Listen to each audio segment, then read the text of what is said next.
Let's go. I'm happy. I am a happy camper right now. I am a happy camper. That's what I meant to say. I kind of stuttered there a little bit, but that's besides the point. But the Chicago Bulls are good again. The Chicago Bulls are really good. 16 games above 500, 26 and 10, 9-game winning streak. Oh my god, bro! I'm so used to the Bulls being bad that now that they're good, I'm in disbelief. But I'm not really in disbelief because I predicted that the Bulls would be good. So that's cool to know, even though I'm biased. I don't know.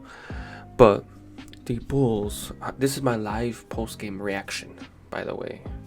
So there's no scripts or anything like that. So sorry if I'm stuttering and stuff. Also, I'm a little high. But basically, the Bulls, this team, man. I really like this team. The team chemistry is at 100%. Everyone on this team seems to be at the very least, a reliable role player, and then at the very best, MVP candidate. Just everyone on this Bulls team is really good.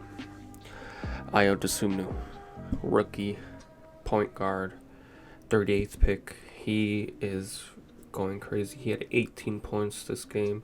He was playing really good defense. He was facilitating the ball a little bit, and he was just an all-around, good player. He was good on offense and defense. Kobe White making his case to stay on the Bulls. People want him to get traded. He's making his case that he wants to stay. And he had 21 points, I think it was, and he was just cooking the Wizards defense, man. He was splashing threes. He was getting mid-range floaters at the buzzer. I knew that he had facilitating abilities. He only had 3 assists this game against the Wizards, but you could tell that he was more involved in the passing game than those 3 assists. He had some really nice passes. Like I said, people were calling him a shot chucker. I knew he had it in him, but I'm still kind of in disbelief. I didn't know he was gonna be this good, man. He's good. Some might say fringe all-star. Not quite all-star. I don't know. It's hard to describe. But so Kobe White and SOOO did the 2 guard tandem off the bench. 3 guard once Caruso returns. And then there was Lonzo, who went crazy. He's splashing threes left, right, and center, playing defense, passing the ball. Just Lonzo. His versatility to this team is so fire. LaVine went off as per usual, cooking up defenses. Just the same old for LaVine. I don't really have to talk about it too much because, it's LaVine, the MVP candidate, LaVine, all-star starter, LaVine. But DeMar was kind of shaky. He was missing some shots, but he had some nice moves still. He had a little spin around move, and then he passed it to Tony Bradley for a dunk, and it was just crazy. DeRozan had some nice mid-range contested shots that he still made because DeRozan. And then Tony Bradley, bro. I want to shout out Tony Bradley. Tony Bradley, I love you, man. I didn't even know that he returned this game. I was like, let's go, let's play. And then he subbed in. I was like, but the impact that Tony Bradley brings to this team is actually unmatched. Okay, not unmatched, but it's unbelievable. I meant to say, that's what I meant to. I'm high. His impact is actually way bigger than I thought. Like I said, I didn't even know he returned this game. I wasn't looking at Twitter or whatever the case was, but I just didn't know that he was returning this game.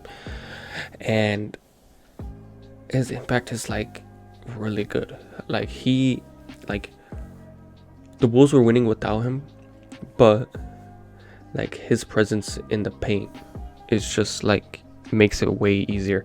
Because when he was gone, their defense was kind of shaky. I mean, obviously Lonzo and Caruso were gone as well, so that's the main reason why the defense was shaky. But also Tony Bradley's big body in the paint was just something that they missed. And now that his big body was back, he went crazy. He had 8 points, I think it was, a couple blocks, and I think he had a couple blocks at least. someone's stat sheet, they had a couple blocks. I don't know. And he had some nice, just quality buckets, I like to call it. He just had quality buckets. That's a little, like, he'd just come in, give you a couple layups, contest some shots at the rim, maybe block a couple, grab boards. And he does that. He does all of those at a pretty decently good level. And that's all you really need out of Tony Bradley. When Vooch sits out and he keeps the buckets coming when Vooch leaves at the center position. But yeah, so Tony Bradley, I'm just amazed by him. He's really good. And then who else? Derrick Jones wasn't really doing much. Yeah, but that's all I really had to talk about. I don't think I'm forgetting anything. I mean, I guess we could talk about the other team for a little bit, the Wizards. The Wizards, man, I knew that they weren't gonna stay. Like at the beginning of the year, they were like at the top of the East. I knew that wasn't gonna last. Now they're below 500 again. They have returned to their regular form. I mean, they did deal with COVID protocols and stuff. Montrezl Harrell is still out.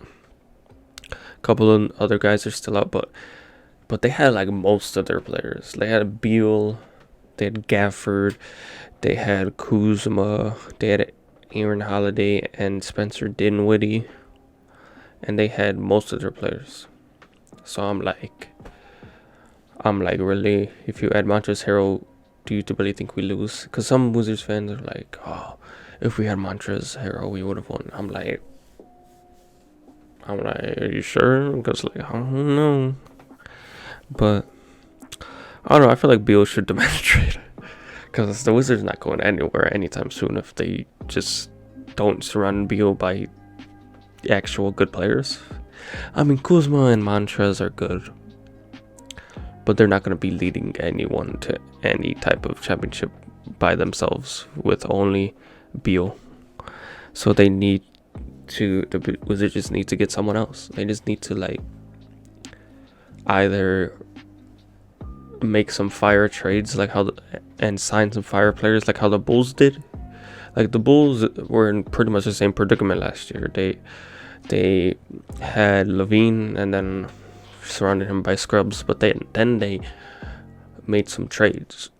They traded away Wendell Carter for Vukovic, and then they made some signings. They signed Lanzo, Caruso, and DeRozan, sign and trade and all that stuff. And then now look at them. You can't beat them. So the Wizards should see that and take that into consideration when they start at the next offseason, when they're looking to try to get the team better.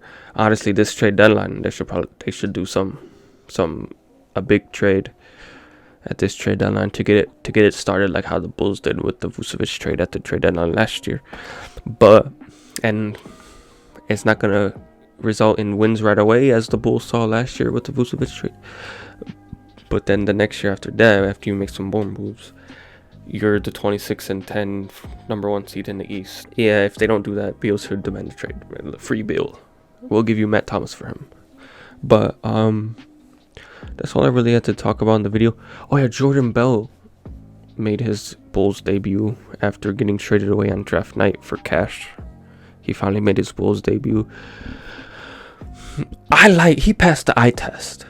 Like, obviously, when you look at this stat sheet, he did nothing. He just got 1 rebound and 1 steal, I think it was. That was the only stats he recorded. He played for a little bit. He didn't even play for he played for pretty much no time. But in that little time that he did play, he passed the eye test. I'm not even finna lie. He passed the eye test. I was looking at him hustle. He tipped a couple rebounds. He had a charge that should have been called in his favor, but the refs be cheesing pretty much. And then he was just hustling, and I feel like he could be a solid contributor. I don't know about on this Bulls team, because obviously the Bulls have a lot of main ball handlers already, and they already have a lot of players ahead of him in the rotation. He's really only getting minutes because Javonte Green is out, and I don't know. I feel like McKinney was available to play. I don't know why he didn't play. I don't know. Maybe I'm wrong, but Jordan Bell, he could be a contributor on a team in the NBA. I don't know how he isn't currently a contributor on a team, but probably not with the Bulls. Maybe get some minutes if some people get injured or something like that. But as for right now, I don't see a big role on this team for him. But maybe if he just constantly becomes better, maybe he could be a player on this Bulls team that gets constant minutes.